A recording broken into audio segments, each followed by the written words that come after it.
Hello, science friends. Carolyn Scott here with you today, doing my introduction for our evolution class. I am a middle grades math and science teacher. For the past 3 years, I've been teaching strictly math. Last year was 8th grade math, this past year.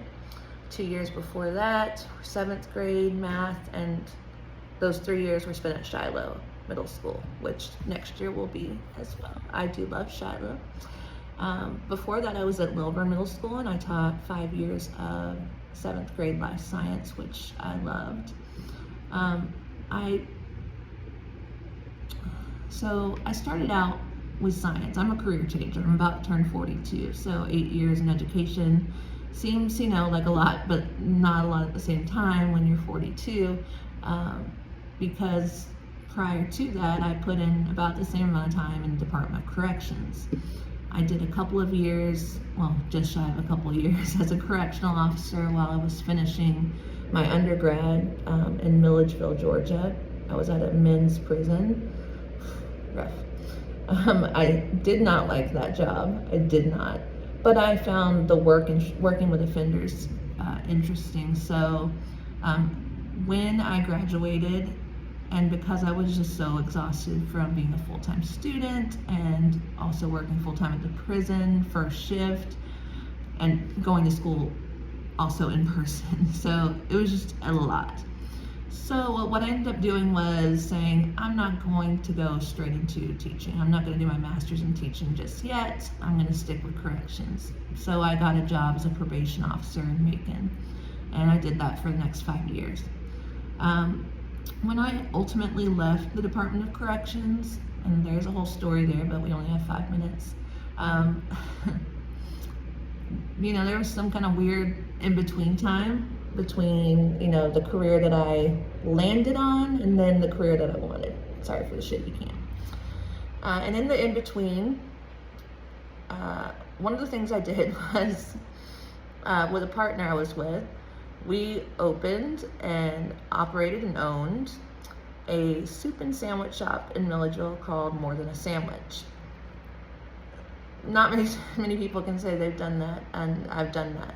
It was a worthwhile experience, but ultimately it was never my dream.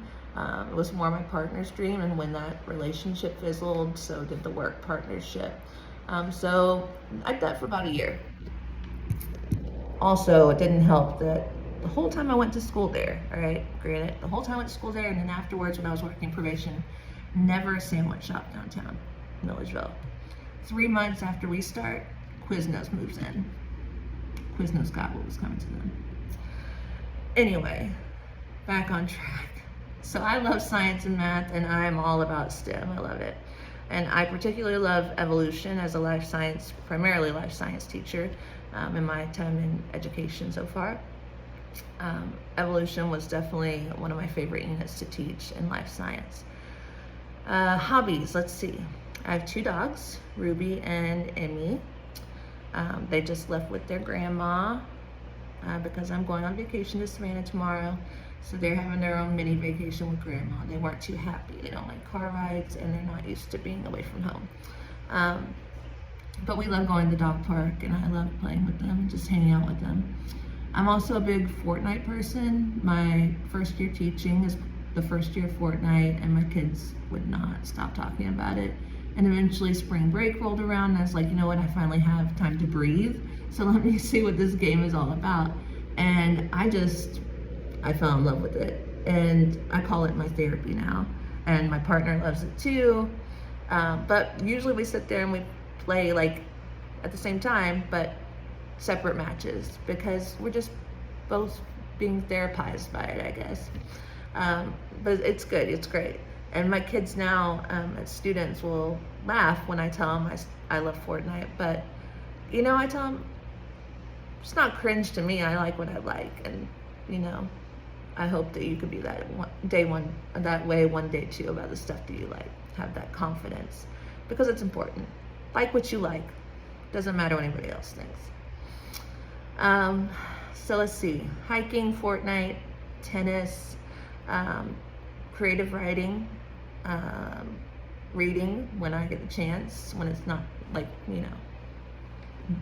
reading for joy is what I'll call it, reading for joy, because we do an awful lot of reading for education. Though I do love learning. Scrapbooking runs in my DNA. My sister, my mom. I thought it skipped me until I met Canva. So I love to create digitally, whether it's for work or for school or a friend or a family member's event that's coming up for an RSVP or invitation or just whatever. I love to create. I love to create digitally. So yeah, I caught the scrapbooking bug after all worth a gene. Okay, so what do I hope to get out of this course? Because I'm going out of time, over time. Again, like I said, I love evolution. I love the unit when I taught life science, but I taught it so long in life science that I feel like I am on that 7th grade life science level. Now, I would always want to do extensions and go further and beyond our standards with my students, but there's only so much you could do. There's only so much time that was allotted for stuff like that.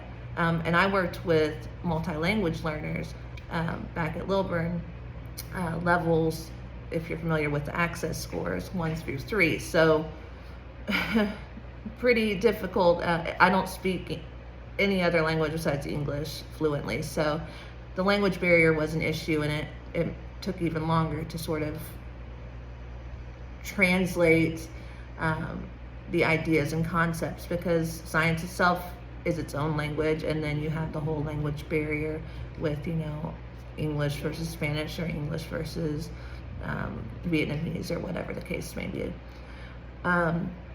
So that's number one, is I want to elevate my understanding, micro, macro, evolution, go further into genetic drift, just different things. Like the theories we talked about. I loved that activity, loved it, and didn't realize how much I wanted to go deeper with this unit. So I'm very excited about that. The other thing is, I was a psych major in undergrad, and we did a lot of scientific writing. It's not easy, and I know that's a big part of this course. So I am looking forward to, although still kind of cautious and nervous about that bit, but I do, you know, knowledge is power, and I love to learn, so yeah, bring it on. I also want to be able to take this sort of higher understanding of evolution and bring it back to my students when I do get back in the game with life science, or, you know, in a STEM after school program. I want to be able to elevate their understanding while, you know, within the time frame that we have, within the confines of our AKS, you know, because we can make it work, and I think there's a way around that, and I think this course will help us figure that out. Yeah, so those are my biggest things. Thank you for listening, and have a great one. Let's all get A's.